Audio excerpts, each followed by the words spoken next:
Hello friends, welcome back to my channel Kirtika's kitchen diary. সামনেই আসছে Christmas, আর Christmas মানে ফ্রুট কেক। আর এই ফ্রুট কেকটা আপনারা সকলেই খুব সহজে বাড়িতে থাকা সামান্য কিছু উপকরণ দিয়েই তৈরি করে ফেলতে পারবেন।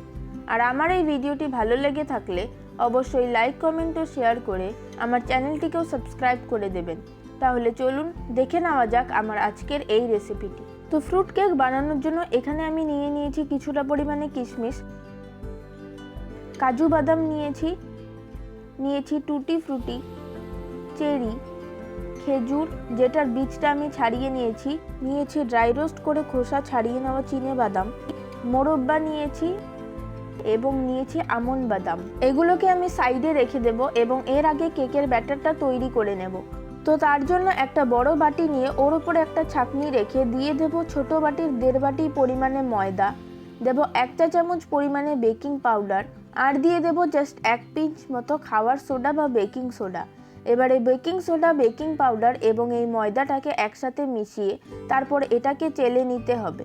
এবারে শুকনো উপকরণগুলোকে সাইডে রেখে আরেকটা বাটির মধ্যে দিয়ে দেব ছোট বাটির 1/2 বাটি পরিমাণে টক দই, একই বাটির 1/2 বাটি দিয়ে দেব তেল, এর পরিবর্তে আপনারা বাটারও ইউজ করতে পারেন, আর দিয়ে দেব 1 বাটি পরিমাণে গুঁড়ো করে নেওয়া চিনি। এবারে একটা হুইস্কারের সাহায্যে সমস্ত উপকরণ একসাথে ভালোভাবে ফেটিয়ে নেব। এই 3টে উপকরণ একসাথে মিশিয়ে খুব ভালো করে ফেটিয়ে নেওয়াটা কিন্তু ভীষণই ইম্পর্টেন্ট। 2 থেকে 3 মিনিট মতো এই হুইস্কারটা দিয়ে ব্যাটারটাকে আমি ভালো মতো ফেটিয়ে নিয়েছি। এরপর এর মধ্যে ফ্লেভারের জন্য দিয়ে দিচ্ছি কয়েক ড্রপ ভ্যানিলা এসেন্স। আপনারা কিন্তু এর জায়গায় পছন্দ মতো যে কোনো ফ্লেভারের এসেন্স বা দারচিনি, এলাচ এবং লবঙ্গর গুঁড়াও ইউজ করতে পারেন। এবার ভালো করে মিশিয়ে নেওয়ার পর এর মধ্যে একসাথে চেলে রাখা ময়দা, বেকিং পাউডার, বেকিং সোডার মিক্সচারটা দিয়ে দিচ্ছি। এবার এই সমস্ত উপকরণ একদম হালকা হাতে যে কোনো একটা দিকে ঘুরিয়ে ভালো করে মিশিয়ে নিতে হবে। অনেকেরই ধারণা কেকের ব্যাটার যত ভালোভাবে ফেটানো হবে কেক ততই ভালো হবে, সেজন্য তারা কেকের ব্যাটারটা বেশ অনেকক্ষণ পর্যন্ত ফেটিয়ে নেন। এটা কিন্তু একদমই ভুল, কারণ ময়দা যদি ওভারমিক্স করা হয় বা বেশিক্ষণ ফেটানো হয় তাহলে কিন্তু কেকের টেক্সচার ভালো হয় না। দেখুন, ফ্রুট কেকের ব্যাটার কিন্তু এরকম একটু টাইট করেই করতে হবে। এবার এই ব্যাটারের মধ্যে ড্রাই ফ্রুটসগুলোকে দিয়ে দিচ্ছি। এবার একটা চামচের সাহায্যে সমস্ত উপকরণ একসাথে ভালো করে মিশিয়ে নেব। ফ্রুট কেকের ব্যাটার যদি পাতলা হয় তাহলে কিন্তু কেক বেক হওয়ার সময় সমস্ত ড্রাই ফ্রুটসগুলো কেকের একদম নিচে চলে যাবে। আমাদের কেকের ব্যাটার কিন্তু একদম তৈরি। এবার যেই পাত্রে আমি কেকটাকে বেক করব সেটার মধ্যে একটা ব্রাশের সাহায্যে তেল ব্রাশ করে নেব। এবার সামান্য একটু ময়দা দিয়ে পুরো মোল্ডটার মধ্যে ছড়িয়ে এক্সট্রা ময়দাটাকে ঝেড়ে নেব। এবার তৈরি করে নেওয়া ব্যাটারটা এই কেক টিনটার মধ্যে ঢেলে দিচ্ছি। ব্যাটারটা কতটা টাইট করেছি সেটা আশা করছি দেখেই বুঝতে পারছেন। যে কোনো ফ্রুট কেকের ব্যাটার কিন্তু এরকম একটু টাইট করেই তৈরি করতে হয়। এবার ওপর থেকে আরও কিছুটা পরিমাণে ড্রাই ফ্রুটস দিয়ে দেব।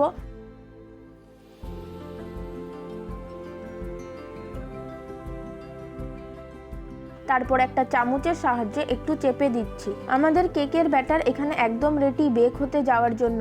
এবারে এখানে আমি একটা কড়াইয়ের মধ্যে খাবার রাখার স্ট্যান্ড রেখে সেটাকে ঢাকা দিয়ে 10 মিনিট মিডিয়াম ফ্লেমে প্রিহিট করে নিয়েছি। এবারে কেক টিনটাকে এর উপরে আমি বসিয়ে দিলাম। তারপর ঢাকা দিয়ে গ্যাসের ফ্লেমটাকে লো টু মিডিয়ামে করে দিয়ে কেকটাকে বেক হতে দেব 40 থেকে 50 মিনিট মতো।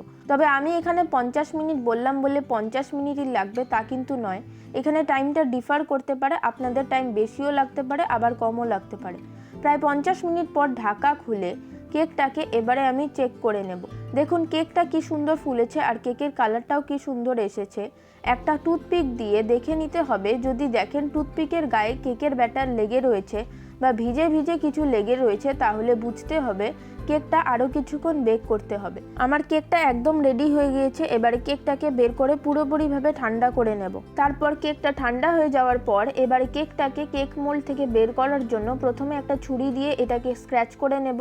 তারপর ওপরে একটা প্লেট বসিয়ে এইভাবে উল্টে দিয়ে একটু ট্যাপ করলেই কেকটা খুব ইজিলি বেরিয়ে আসবে। আমি আপনাদের কেকটা কেটেও দেখিয়ে দিচ্ছি।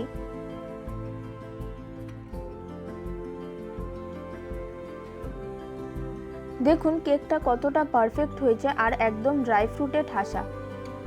তাহলে আপনারাও অবশ্যই এই ক্রিসমাসে এইভাবে একবার ফ্রুট কেক বাড়িতে ট্রাই করে দেখতে পারেন। আশা করি খুবই ভালো লাগবে। আর আমাকে কমেন্ট করে জানাতে ভুলবেন না রেসিপিটা আপনাদের কেমন লাগলো। আর আপনারা যদি আমার এই রেসিপিটা ফেসবুক বা ইনস্টাগ্রাম থেকে দেখে থাকেন তাহলে অবশ্যই ফলো করে দেবেন। আর ইউটিউব থেকে দেখে থাকলে চ্যানেলটিকে সাবস্ক্রাইব করে পাশে থাকা বেল আইকনটিকে অবশ্যই প্রেস করে দেবেন। আজকের মতো এই পর্যন্ত, ফিরে আসবো নতুন কোনো রেসিপির সাথে। সকলে খুব ভালো থাকবেন, সুস্থ থাকবেন। ধন্যবাদ।